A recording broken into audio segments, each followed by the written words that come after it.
ফাঁসি ফাঁসি ফাঁসি চাই, ফাঁসি চাই।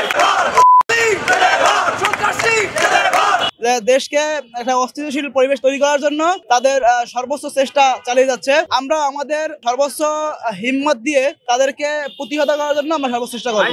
আজকের বরিশালের সর্বসাধারণ শিক্ষার্থী জনগণ রাজপথে নেমেছে তাদেরকে প্রতিহত করার জন্য, আওয়ামী লীগের সন্ত্রাসী কর্মকাণ্ডের বিরুদ্ধে এবং তাদের প্রতিহত করার জন্য সাধারণ শিক্ষার্থী আমজনতা বরিশাল সমস্ত জনগণ রাজপথে থাকে ব্যক্ত করেছে ইনশাআল্লাহ। দেশ বিরোধী নানা ধরনের ষড়যন্ত্র প্রতিহত করতে শিক্ষার্থী ঐক্য পরিষদ বরিশাল আজকে বরিশালে বিশাল শোডাউনের আয়োজন করছে। যে আপনারা সকলে অবগত রয়েছেন, এই ফ্যাসিস্ট খুনি হাসিনা সরকার বিগত আমল ধরে বাংলাদেশের মানুষের উপর যে জুলুম নির্যাতন চালিয়ে গিয়েছিল, তার অন্যায় আজকের ট্রাইব্যুনাল কর্তৃক যে রায় আজকের ঘোষণা করার কথা আপনারা জানেন, সে রায়কে কেন্দ্র করে আজকের এই আওয়ামী লীগ এবং তার নিষিদ্ধ সংগঠনের তার যত সকল অঙ্গ সংগঠন রয়েছে তারা যে সন্ত্রাসী কার্যক্রম সারা বাংলাদেশে লকডাউন নামক সন্ত্রাসী কার্যক্রম তারা চালিয়ে যাচ্ছে, তারই ধারাবাহিকতার প্রেক্ষিতে আজকের বরিশালের সর্বসাধারণ শিক্ষার্থী জনগণ রাজপথে নেমেছে তাদেরকে প্রতিহত করার জন্য। যতক্ষণ পর্যন্ত শেখ হাসিনার এই রায়কে ঘোষণা না করা হবে, তাদেরকে শাস্তির আওতায় না আনা হবে, সাধারণ শিক্ষার্থীরা আওয়ামী লীগের সন্ত্রাসী কর্মকাণ্ডের বিরুদ্ধে এবং তাদের প্রতিহত করার জন্য সাধারণ শিক্ষার্থী আমজনতা বরিশাল সমস্ত জনগণ রাজপথে থাকে ব্যক্ত করেছে ইনশাআল্লাহ। আপনারা জানেন জুলাই গণঅভ্যুত্থান 2024-এ ছাত্র জনতার সম্মিলিত প্রতিরোধে ফ্যাসিস্ট সরকার ভারতে পালাইতে বাধ্য হয়। সে ভারতে থেকেও দেশ বিরোধী নানা ধরনের অপকর্ম, নানা ধরনের ষড়যন্ত্র কার্যক্রম সে পরিচালনা করে যাচ্ছে। তারই ধারাবাহিকতায় আজকে তারা ঢাকা লকডাউন কর্মসূচি দিয়েছে। সেই ঢাকা লকডাউন কর্মসূচির প্রতিবাদে এবং দেশ বিরোধী নানা ধরনের ষড়যন্ত্র প্রতিহত করতে শিক্ষার্থী ঐক্য পরিষদ বরিশাল আজকে বরিশালে বিশাল শোডাউনের আয়োজন করছে। তারই ধারাবাহিকতা আজকে আমরা এখানে উপস্থিত হয়েছি। ইনশাল্লাহ কিছুক্ষণের ভিতরেই আমাদের শোডাউন কার্যক্রম শুরু হবে। জানেন যে লকডাউন নামে একটা নৈরাজ্য সৃষ্টি করার পায়তারা করছে আওয়ামী লীগ। বিভিন্ন জায়গায় বাসে আগুন, বাড়িঘরে আগুন এবং হামলা করেছে। এর প্রতিবাদে আজকে আমরা জুলাই গণঅভ্যুত্থানে যেরকম সকলে কাঁধে কাঁধ মিলিয়ে ছাত্রতা আন্দোলন করেছি, তার ধারাবাহিকতায় আজকে আমরা গতকাল রাত থেকেই আমরা মাঠে আছি এবং তাদেরকে প্রতিরোধ করতে আমাদের শিক্ষার্থীদের যা করা দরকার আমরা করব। আর হলো আপনারা জানেন যে গত পরশুদিন একটা মিটিং হয়েছে ইন্ডিয়াতে, যে দেশকে একটা অস্থিতিশীল পরিবেশ তৈরি করার জন্য তাদের সর্বোচ্চ চেষ্টা চালিয়ে যাচ্ছে। আমরা আমাদের সর্বোচ্চ হিম্মত দিয়ে তাদেরকে প্রতিহত করার জন্য আমরা সর্বোচ্চ চেষ্টা করব। যে আলহামদুলিল্লাহ আইনশৃঙ্খলা বাহিনীর তৎপরতা ভালো রয়েছে, তারা সর্বোচ্চ সতর্ক অবস্থানে আছেন এবং গতকালকে রাত থেকেই পুলিশ কমিশনার সহ র্যাব সদস্য, সেনাবাহিনী সদস্যরা টহল দিচ্ছেন এবং রাতভর তারা ডিউটি পালন করছে। আমরা আজকে শুধু নেমেছি না, আমরা গত 11 তারিখ থেকে যখন এই নিষিদ্ধ সংগঠন আওয়ামী লীগ লকডাউন ঘোষণা করেছে এই 13 তারিখের, সেদিন থেকেই আমরা মাঠে নেমেছি। 11 তারিখ আমরা রাত 11:30 থেকে এখন পর্যন্ত আমরা মাঠে আছি। আমরা সারা রাত কাজ করেছি এবং প্রতিটা ওয়ার্ডে গলিতে গলিতে আমাদের নেতৃবৃন্দ সংগঠিত হয়ে এই আওয়ামী লীগের কোনো প্রেতাত্মারা যেন মাথাচাড়া দিয়ে না উঠতে পারে সেজন্য তাদেরকে প্রতিহত করার জন্য, এবং ইনশাআল্লাহ আমরা মাঠে থাকবো।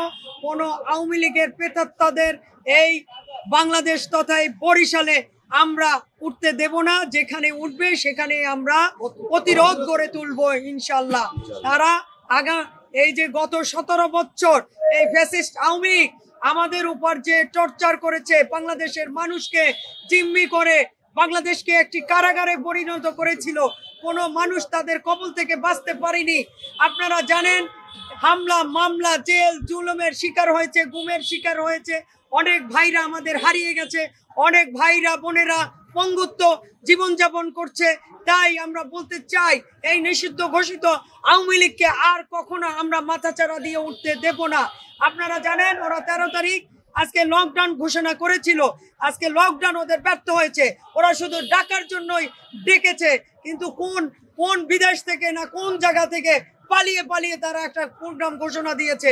আজকে দেখেন এই লকডাউনের কোনো প্রতিফলন এই বরিশালের মানুষের উপর কোনো প্রভাব পড়েনি।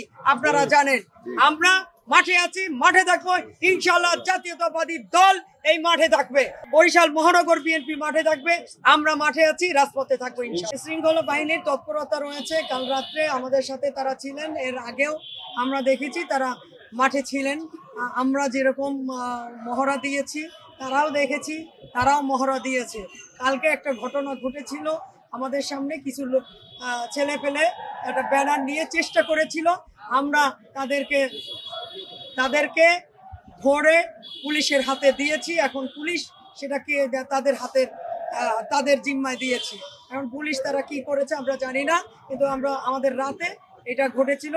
রাত তখন 1:45 মিনিটে এই ঘটনা ঘটার মানে তারা বের হওয়ার একটা চেষ্টা করেছে।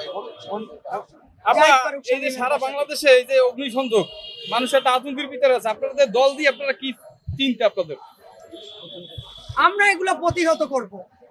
আমরা সারা বাংলাদেশি কিন্তু আমরা প্রতিরোধ করে তুলেছি, এবং তারা বিচ্ছিন্নভাবে ঢাকায় 2-1টা জায়গায় আমরা শুনেছি, কিন্তু কতটা সত্যতা আছে আমরা জানি না। কিন্তু আমাদের বরিশালে কিন্তু এরকম কোনো ঘটনা ঘটেনি, আপনারা দেখেছেন, এবং আগামীতেও কোনো ঘটনা ঘটবে না ইনশাআল্লাহ। যে আজকে মানবতা বিরোধী অপরাধের দায়ে শেখ হাসিনার একটি রায় আন্তর্জাতিক অপরাধ ট্রাইব্যুনালে হবে, সে রায়কে কেন্দ্র করে সারা দেশেই তার দোসর বাহিনী যারা দীর্ঘ 17 বছর বাংলাদেশে মানুষকে সুস্থ শান্তিতে থাকতে দেয়নি, এই সন্ত্রাসী গোষ্ঠী দেশের বিভিন্ন জায়গায় বোমাবাজি, বাসে আগুন, নানা রকম অপকর্ম করে জনমনে যত অসন্তোষ সৃষ্টি এবং জনগণের শান্তি শৃঙ্খলা বিঘ্ন ঘটানোর জন্য চেষ্টা করছে। এই ব্যাপারে আমরা আজকে রাস্তায় এসেছি। আমাদের কেন্দ্র থেকে দেশের জনগণ এবং আমাদের জনশক্তিকে রাস্তায় অবস্থান করার জন্য বলা হয়েছে। আমরা শান্তিপূর্ণভাবে অবস্থান করছি।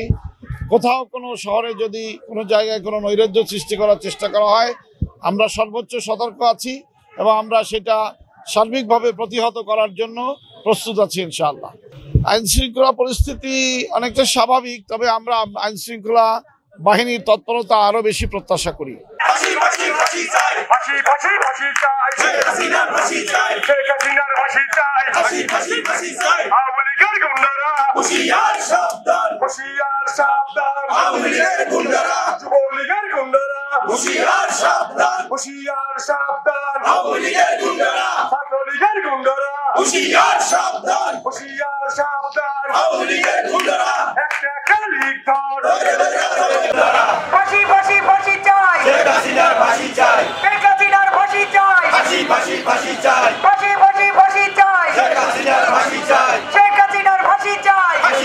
ফাঁসি চাই।